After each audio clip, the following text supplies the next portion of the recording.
বাড়িতে ওনাদের নিজেদের মসজিদ ছিলেন। পরবর্তীতে ওনাদের সংসার বা পারিবারিক সদস্য বেড়ে যাওয়ার কারণে বা আরো একটু বড় জায়গা নেওয়ার কারণে আমরা একটু আমাদের পুরনো বাড়ি থেকে নতুন একটা জায়গায় নিজেরা বাড়ি বানিয়েছিলাম। জি। ওইখানে মোটামুটি কয়েকটা ফ্যামিলি পরিবার ছিল তখন। তাদের জন্য একটা নতুন মসজিদ করা হয়েছিল। একটা সময় মাইক আসছে, ছোট ছিলাম। তো এই মাইকে আমরা দেখা যেত বিভিন্ন সূরা কেরাত এগুলো পড়তাম। তো তখন থেকে একটু পড়লে মানুষ ভালো বলতো। তো সেই জায়গায় কিছু নাশিদ শোনা আপনার মনে আছে কিনা যে ওই সময় তৎকালীন সময় কিছু নাশিদ মানুষ শুনতো। বিভিন্ন দেখা যায় মাটির পিঞ্জিরা ভাঙিয়া চড়িয়া, তারা সাবধানে থাকি ওনার এই পর্দার আড়ালে। তারপরে আরো ছিল হলো কিছু মুহররম কেন্দ্রিক কিছু গান গজল এলাকা ভিত্তিক চলতো। তো এইগুলো বিভিন্ন সময় অনেকে মাইকটাকে বাজাইতো, এগুলো থেকে শুনে আমরা কিছু কিছু শিখতাম। সেটা থেকে একটা আগ্রহ তৈরি হওয়া। পরবর্তীতে এমন একটা হয়েছে যে মসজিদের এমনও হয়েছে যে মসজিদে কেউ নাই, আমরা গিয়ে চুপি চুপি মসজিদের মাইক বাজিয়ে হুট করে দুপুরে 11টায় বা বিকেলে মাগরিবের আসরের পরে কেউ নাই মসজিদে, আমরা খুলে নিজেরাই মাইক চালু করে নাশিদ গজল টজল গাইতেছি, এরকম অনেক হয়েছে।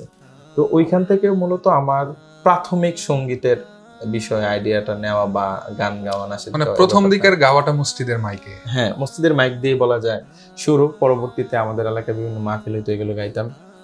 কিন্তু আনুষ্ঠানিকভাবে আমি যখন নরসিংদী বোয়াপুর মাদ্রাসায় হেফজখানায় পড়ি, তখন মাদ্রাসার হেফজখানা বা মাদ্রাসায় অনেক ভিজিটর আসতো বিভিন্ন সময়। ভিজিটর আসলে আমাদের যিনি হেফজখানার প্রধান টিচার শিক্ষক ছিলেন আমার হুজুর, উনি আসলে ম্যাক্সিমাম টাইমে আমাকে দাঁড় করায় দিতেন কোরআন তেলাওয়াত করার জন্য। কোরআন তেলাওয়াত করার জন্য।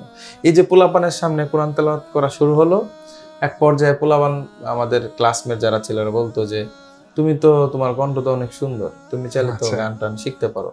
তৎকালীন সময় আমাদের ওইখানে আমার প্রথম মনে আছে, আমি আমাদের মাদ্রাসাগুলোতে বিভিন্ন অ্যালবাম বিভিন্ন শিল্পীর নিয়ে যেত, কারণ তখন প্রকাশ্যে ওইভাবে ইসলামী গানের অ্যালবামগুলো বেচা বিক্রি খুব কম হইতো।